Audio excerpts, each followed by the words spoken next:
Riviera Beach residents. I am councilperson Priscilla Davis Panier from District 5, and today I am interviewing our April emerging leader here in the beautiful city of Riviera Beach. And let me introduce you to Mr. Amari Benjamin. Hello. All right, Mr. Amari Benjamin, just tell us a little bit about yourself, maybe where you go to school, what grade you're in. I currently attend Riviera Beach Preparatory and Achievement Academy. I'm in the 12th grade. And a little bit about myself, I like to play basketball in my free time. I go to work and I really just like to help others.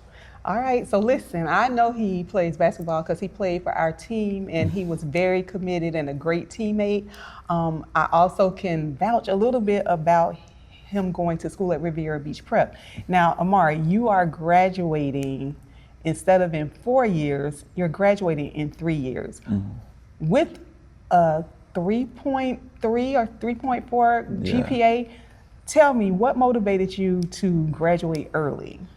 I wanted to get out into the real world and experience that type of life. Mm-hmm. And having a 3.4 GPA, I really had to work for that. Yes, you did. And having that, I have that now because I wanted a better life for myself, and I knew having good grades would get me where I want to be. I love that because you did a lot of work to get to where you are. So I know that you put in the time, the effort. I remember you like going into 9th grade. You're like, hey, I need to get promoted up. I need to get up. Like, how do I get up? Like, you know, he was motivated. Like, you came in and you were ready. So I love that you have overcome obstacles to do that, and now you're right where you set out to be. So I'm very proud of you, and your commitment. So tell me a little bit about your activities. I know you said you work, and I think that is a very responsible, mature thing for young people to be able to have jobs and then also balance school. There you go, balance school. How did you do that? Like, how did you do that?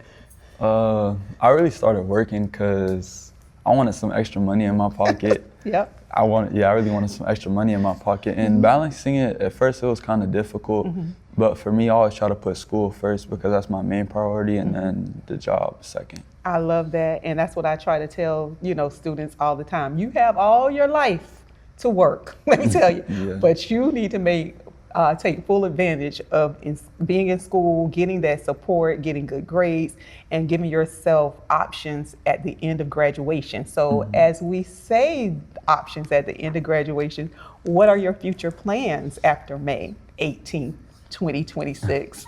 My plans after May is graduating high school and attending FAMU University to be in mechanical engineering. Okay, let me tell you, when you say FAMU to this audience, you're gonna have a lot of people shouting and striking and everything. We have a lot of FAMU rattlers in Palm Beach County, and especially in Riviera Beach, and even on the staff of Riviera Beach. We have a lot of FAMU rattlers because it's such a great school, and it is a jewel for Florida to have a public university like FAMU where our students can go and excel. I have 2 graduates from FAMU that are doing awesome, and the connections and the foundations that they had while they were there, it's great. It's unmatched. So I'm telling you, you're gonna go and do great things. Yeah, I'm excited. You should be, and use every opportunity that they have. Go there and have the full college experience. Those are friends you'll make, relationships you'll build, and opportunities that you will have that will carry you into your future. So I'm excited for you. So the Boys and Girls Club, tell me about that, because obviously you were very impressive to those people at that organization, because you are the Student of the Year? Youth of the Year. Youth of the Year. So tell me about that. So I'm gonna let you tell about it. Becoming Youth of the Year with the Boys and Girls Club, it was a huge blessing for me because they gave me a way to go to college. They awarded me with a 4-year scholarship to any college in Florida. Wow. And I chose FAMU because I've always wanted to go there since I was a kid. And being Youth of the Year, I'm able to do that now. Oh my goodness. I mean, so What did they base it on? So, I mean, were you just good looking? So No. they gave you Youth of the Year? Nah, or what was- they based it on, we had to give a 3-minute speech in front of like a crowd of 400 people about our life story and how the Boys and Girls Club has helped us throughout our life and stuff like that. Amazing. And I know you had to do an application and submit your. It was a lot of, it was like 3 essays. it was a lot of application. Yes, but you know what? Look at what you were able What it came out. And I tell people, take advantage of, scholarship applications and things of that nature, because look at what you are able to go to school for free. That is truly a blessing. It's a blessing. And I know that, that program is so popular across the world.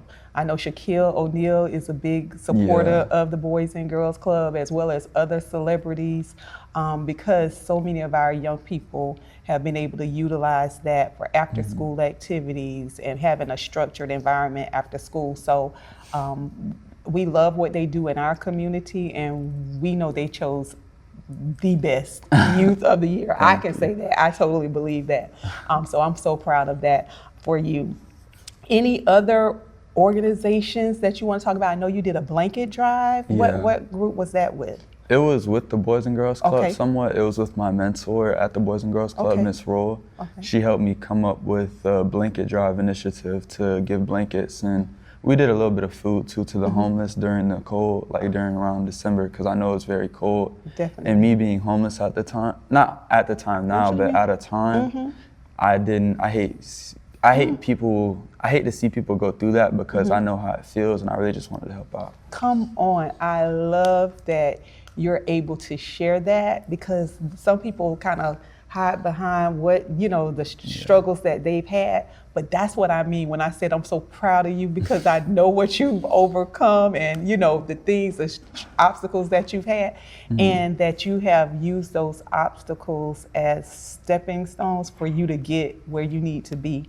So let me tell you, I'm extremely proud of you, and you have compassion for others. So sometimes, like we said, when we go through our situations and struggle, it teaches us how to be helpful and more compassionate to others. You know what I'm saying? Because we've had some of our own issues and obstacles. So I think that is great as a young person for you to, realize that. So let me ask you something about civic duty. So tell me, how do you feel about voting? How important is it? And if you think it's important, how can we engage more young people and get them more involved with voting, registered to vote, and making sure they use their vote? So tell me how important it is to you. To me, it's important because these are people like running our country and then city and all of that. And then to get them engaged, I'll probably say social media, because a lot of young people are on social media now. So if you guys do something on social media, that'll probably get their attention more to come vote. Okay. And it's definitely important to me. Oh, and it's very important. I love to hear that. And I love the social media aspect, because it is. And a lot of people, I was at a conference this weekend, and that was one of the questions they asked the elected officials, like, how many of you used social media? Majority of the people's hands went up, but some of them didn't. And the guy was like, how did you not use social media? But they didn't. And I mean, and they were mostly in small communities, so they could do handbills and flyers, because it's small community. But in the community of 38,000, 39,000, that's not easy to do. So, social media is important. And it like you say, definitely if you're reaching the young people, because that's where they are. It gets the word out. So what message, we're gonna use social media, what is the message that you think will get them at least, let me click this, or let me find out more about this. What is the message that you think is important for young people to hear from their elected officials? What do you think is important to them? If I was elected official and I was trying to get my word out to them, I try to tell them that I care and what they think, or what they think and their words matter, and that I care about them, and y'all should vote for me if I was elected official. Hey, okay. This is my campaign manager.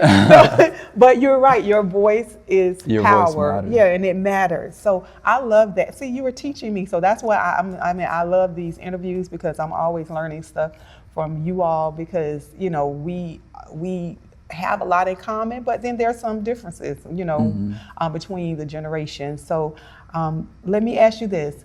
What is your definition of success? I'm gonna ask you, what is your definition of success? Because we know success looks different for everybody, you know. What is your definition of success, and what would you say to young people to inspire them to go after success or be better or what have you? Let you say. My definition of success is really just being happy with your life, because to me it's real, like there's no set definition of success. It's wherever you're at in life and you're happy. And to the young people, I say chase your dreams, because I was scared to chase mine. Wow. But I've had a lot of inspirational leaders and they helped me chase them, so just chase your dreams. I love it. So being in the right place to get that support matters. Of course. And being open to support, you know, and being able to utilize resources and make connections with people. And I think that is important, because a lot of times people just sit back, or young people just sit back, and you know, they're very like, you got to go after it. Like you got to ask, you got to ask questions, right? You can't slouch. You got to ask questions. You got to let people know, even though I'm quiet, I'm interested. I'm interested in this. I want to do this. So yeah, sharing your aspirations, sharing your goals and your dreams with others, because you never know who you're going to talk to. And the connections you can make. And the connections you can make, or the connections they may have. So yeah, I love that advice. So just go for it, young people. This is, you know, you set your own goals, you set your own success story. And you know, we know that people like Amari, young men like Amari, are doing great things, staying motivated. We thank you for all that you do. We thank you for being a leader, for being committed to excellence. You are I can speak to you, you are very memorable, funny. You know, you used to be quiet, but I take that back. He's not quiet anymore. I learned that. But the fact that you were laser focused on your goal and you went after it. And let me tell you, that is to be commended. So congratulations. We thank you for being our emerging leader in Riviera Beach. We hope that, you know, we can support you and that you will stay engaged in Riviera Beach. We know you're going to go to FAMU. Wherever you go, we know that you're going to represent Riviera Beach well, Riviera Beach Prep as well. You're going to do a good job. Shout out to our principal, Mark Simmons, and you know, our staff for just supporting our students and their goals. So congratulations, Amari. Thank you. Again, Mr. Amari Benjamin, emerging leader, Riviera Beach. Keep doing great things. Okay? I will. Thank you.